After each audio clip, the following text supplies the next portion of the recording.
পাকিস্তানে একেবারে শনির দশা লেগে গিয়েছে। একই তো আফগানিস্তানের কাছে প্রতিদিনই কম বেশি মারধর খায়, কিন্তু রাতের বেলায় আফগানিস্তান যেভাবে পাকিস্তানকে পিটিয়েছে, গোটা বিশ্ব এবার হতবাক হয়ে গিয়েছে যে এদের অবস্থাটা ঠিক কোন জায়গায় রয়েছে। মানে আফগানিস্তান ঢুকে বেধড়ক মারধর করে বেরিয়ে যাচ্ছে। এক চুল মিথ্যে কথা বলছি না, সেটাই হয়েছে। আর এবার যে ঘটনাটা ঘটেছে সেটা হয়েছে তাদের যে ডুরান্ড লাইন রয়েছে সেই ডুরান্ড লাইন বরাবর। আমার পেছনে যে ছবিটি দেখতে পাচ্ছেন, ছবিটি প্রতীকী, কিন্তু ঘটনাটা ঠিক এই ধরনেরই ঘটেছে। এইখানে পাকিস্তান বা পাক আর্মি তারা ভয়ে চেঁচাচ্ছে, পালিয়ে আসছে, এবং বিপরীত দিকে দেখুন এইখানে একটা পতাকা পড়ে রয়েছে, এখানে তালেবানরা বিভিন্ন রকম নিশানা করছে।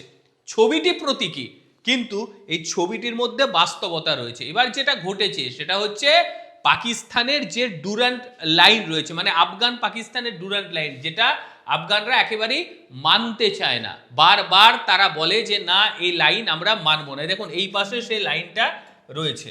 এই ডুরান্ড লাইন বরাবর যে সমস্যাটা তৈরি হয়ে গিয়েছে সেটা হচ্ছে পাকিস্তান এই যে লাইন, এই যে লম্বা করে টানা রয়েছে, এই লাইন বরাবর পাকিস্তানেরা আক্রমণ শানায়, এবং আর এই যে লাল রঙের বর্ডার দিয়ে লাইন রয়েছে, এই লাইনটাকে আফগানরা মানতে চায় না। তারা বলে যে তাদের উপরে জোর করে এই লাইন টানা হয়েছে। রাতের দিকে এই লাইন বরাবর যতগুলো জায়গা রয়েছে সব জায়গাতে হামলা চালিয়ে দিয়েছে আফগানেরা, এবং সেই হামলাটা ছোটখাটো হামলা না। তারা বলছে যে এক রাতের মধ্যে 100 জনেরও বেশি পাকিস্তানি সেনাকে তারা খতম করে দিয়েছে, তারা কাতাল করে দিয়েছে। এবং তার প্রমাণ সাপেক্ষে তারা যেটা করেছে সেটা হচ্ছে তারা বিভিন্ন ছবি প্রচার করে দিয়েছে, একেবারে মানে শুয়ে টুয়ে আছে এইরকম ছবি, যেগুলি আমি এখানে প্রচার করতে পারবো না, ভায়োলেন্স পড়ে যাবে। এবং তারা যেটা বলছে যে মোট 28টি জায়গায় তারা এই হামলা চালিয়েছে, 14টি সামরিক পোস্ট তারা দখল করে নিয়েছে, 3টি বড় ঘাঁটি রীতিমতো তছনছ করে দিয়েছে। এত খবর, এত প্রমাণ, কিন্তু এই যে পাকিস্তানিরা তারা এসব কিছু মানে না। তাদের বক্তব্য একটাই যে আমাদের তো কিছুই হয়নি, এটা ঠিক কথা নয়, এটা ভুল কথা। এবার আফগানিস্তানের প্রতিরক্ষা মন্ত্রণালয়ের যিনি মুখপাত্র এনাহতুল্লাহ খোয়াজমির, এই হচ্ছে ভদ্রলোক, ইনি রীতিমতো প্রেস মিট করেছে, এবং প্রেস মিট করে ক্যামেরার সামনে দাঁড়িয়ে গোটা বিশ্বকে চমকে দিয়েছে। এবং রাতের দিকে কি কাণ্ড ঘটেছে, একেবারে কান্দাহার থেকে পাখতিয়ার পর্যন্ত যে বিরাট সীমান্ত, সেই সীমান্ত জুড়ে আফগানরা তাণ্ডব লীলা দেখিয়েছে। আর সেই তাণ্ডব লীলা দেখানোর সময় 109 জন পাকিস্তানি শেষ হয়ে গিয়েছে, মানে পাকিস্তানি সেনা। এবং তাদের বক্তব্য যে 150 জনেরও বেশি মানুষকে তারা আহত করে দিয়েছে। আফগানিস্তান এই যে সংঘর্ষ চালাচ্ছে, এটা তারা নাম দিয়েছে রদ্দুল জুলম, মানে এর অর্থ হচ্ছে অত্যাচারের প্রতিশোধ। আফগানিস্তানের মধ্যে কি হয়েছে আপনারা জানেন, যে পাকিস্তান আগে ঠিক কিভাবে হামলা চালিয়েছে সেটাও জানেন। মানে যেভাবে পাকিস্তান হামলা চালিয়েছিল তাতে এই ধরনের ঘটনায় ঘটাটা স্বাভাবিক ছিল। খোরাসান ক্যাম্প, এই খোরাসান ক্যাম্পে ফেব্রুয়ারি মাসের শেষের দিকে পাকিস্তান আক্রমণ চালিয়েছিল। এই দেখুন, এই রয়েছে, আমি একটু ম্যাপে আপনাদের দেখাই, এইটা হচ্ছে খোরাসান ক্যাম্প, একটু বড় করে নিই। এই দেখুন, এইটা হচ্ছে খোরাসান ক্যাম্প। এই ক্যাম্পে পাকিস্তান হামলা চালায়, এবং হামলা চালানোর পরে তারা যেটা বলে যে এখানে আফগানিস্তান টিটিপি অর্থাৎ তেহরিকে তালিবান পাকিস্তান তাদেরকে আশ্রয় দিয়ে রেখেছে, এখানে ক্যাম্প রয়েছে, এবং আমরা সেই কারণে এই ক্যাম্পে হামলা চালালাম। এবং ক্যাম্পে হামলা চালাতে গিয়ে বহু সাধারণ মানুষকে তারা মেরে ফেলেছে, এবং এত মানুষ মরেছে যে সেখানে শিশুও ছিল। এবার আফগানিস্তানিরা তো ছাড়বে না, তারা বলছে এইবার আমরা বদলা নেব। সেই বদলা নেওয়া শুরু হয়েছে, সেটা কিন্তু এখনো পর্যন্ত শেষ হচ্ছে না, লাগাতার সেই হামলা চলে যাচ্ছে।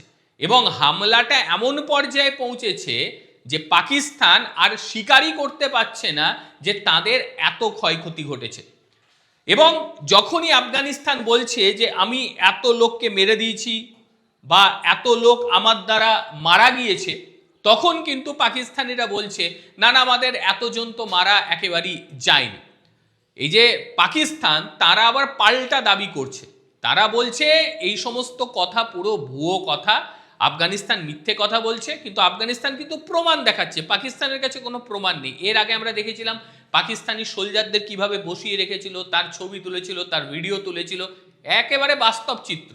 পাকিস্তান দাবি করছে তারা নাকি উল্টে প্রায় 464 জন আফগান যোদ্ধাদের শেষ করে দিয়েছে এবং তাদের সেনার মৃত্যু হয়েছে নাকি মাত্র 12 থেকে 28 জন, এর থেকে বেশি সেনার মৃত্যু হয়নি। কিন্তু পাকিস্তানি সেনাদের কান্নার সেই ছবি সবাই দেখেছে, কিভাবে কাকুতি মিনতি করছিল সেটাও আমরা দেখেছি।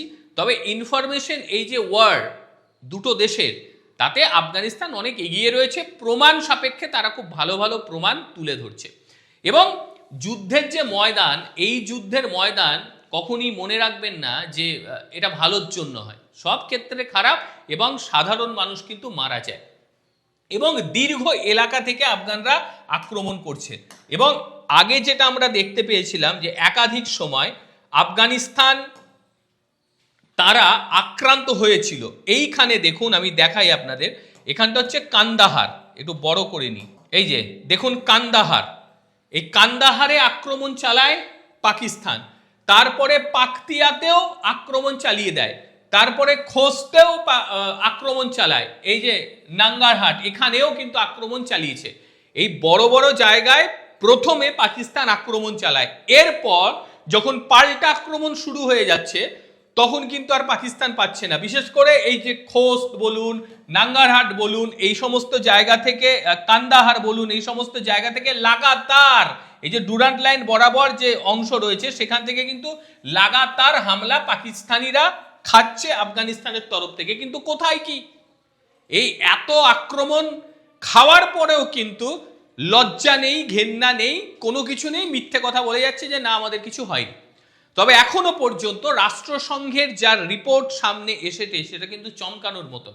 তাতে কিন্তু দেখতে পাওয়া যাচ্ছে যে আফগানিস্তানে প্রায় 66,000 নাগরিক, সাধারণ নাগরিক, তারা ঘর ছেড়ে দিয়েছে। ঘর ছাড়ার কারণটা আমি একটু আগেই বললাম যে এই সমস্ত এলাকায় যারা সাধারণ মানুষ বলুন, পাকতিয়ার বলুন, খোস্ত বলুন, নাঙ্গারহাট বলুন, কিংবা এখানে এই ধারে চলে আসুন কান্দাহার বলুন, এখানে যে সাধারণ মানুষরা বসবাস করে তারা কি করবে, তারা তো বসবাস করতে পারছে না। রাতের অন্ধকারে গিয়ে গিয়ে পাকিস্তানিরা হামলা চালিয়ে দিচ্ছে, এয়ার স্ট্রাইক করছে এবং এতজন মানুষ এখন গৃহহারা, এটাই বলি। এবার সাধারণ মানুষের কথাই যদি বলি, এখনো পর্যন্ত রাষ্ট্রসংঘের যা রিপোর্ট তাতে 56 জন সাধারণ মানুষ মারা গিয়েছে। এর মধ্যে স্কুলের ছোট ছোট যে শিশুরা তারাও কিন্তু রয়েছে এবং একাধিক স্কুলও কিন্তু ধ্বংস করে ফেলেছে, একাধিক স্কুল। এবং সেই ধ্বংসস্তূপের মধ্যে দাঁড়িয়ে তালিবানেরা বলছে এটা কি হচ্ছে, ছোট ছোট বাচ্চাদের উপরে কেন আক্রমণ করা হচ্ছে, এবং মানুষগুলো তো একেবারেই নিরপরাধ। অর্থাৎ এই যে বিতর্কিত ডুরান্ট লাইন, এই বিতর্কিত সীমা কবে মিটবে এটা বলা খুব মুশকিল। কারণ ইংরেজদের আমলে করা বিতর্কিত সীমা থাকে এই কারণেই যাতে সেখানে অশান্তি সারা বছর ভর হয়, জেনারেশন পর জেনারেশন সেই অশান্তি হয়। এই আগুন কবে নিভবে এটা কিন্তু বলা যাচ্ছে না। এবং আফগানরা যে রদ্দুল জুলম যে অপারেশন শুরু করেছে, এই অপারেশন সফল হবে কিনা জানা নেই। তবে দুটো দেশেরই ক্ষতি হচ্ছে, পাকিস্তানের ক্ষতির পরিমাণটা অনেক গুণের বেশি। তবে এইখানে আফগানিস্তান কিন্তু খুব বুদ্ধিদীপ্ত কাজ করছে। আফগানিস্তান যেটা করছে, পাকিস্তানি সাধারণ মানুষের উপর কিন্তু হামলা একেবারে চালায়নি, পাকিস্তানও সেই ছবি দেখাতে পারছে না। কিন্তু তারা যেখানে হামলা চালাচ্ছে সেটা হচ্ছে মিলিটারিদের ওপর হামলা চালাচ্ছে, পাক আর্মি যারা রয়েছে তাদের উপর হামলা চালাচ্ছে, তারা সাধারণ মানুষের উপর কখনো হামলা চালায়নি। পাকিস্তান মিথ্যের আশ্রয়ে থাকে, তাদেরকে প্রমাণ চাইলে তারা বলে যে আমাদের প্রমাণ তো সোশ্যাল মিডিয়ায় আছে। যদি বিদেশি শক্তিগুলোর দিকে আমরা তাকাই, খুব প্রফেশনালি তারা কাজ করে, আর সেই প্রফেশনালি কাজটা এখন কিন্তু আমরা দেখতে পাচ্ছি আফগানিস্তানের দিক থেকে। আপনাদের ঠিক কি মনে হয় পাকিস্তান কত তাড়াতাড়ি শুয়ে পড়বে? যেভাবে আফগানিস্তান পাকিস্তানের উপর হামলা চালাচ্ছে, পাকিস্তান কি আদতেও কোনো প্রতিরোধ গড়ে তুলতে পারবে? কি মনে হয় আপনাদের? অবশ্যই আপনারা আপনাদের মতামত জানাবেন। প্রত্যেকে ভালো থাকবেন, সুস্থ থাকবেন। আবারও দেখা হবে অন্য কোনো দিন অন্য কোনো ভিডিওতে। ততক্ষণের জন্য নমস্কার, ভালো থাকবেন।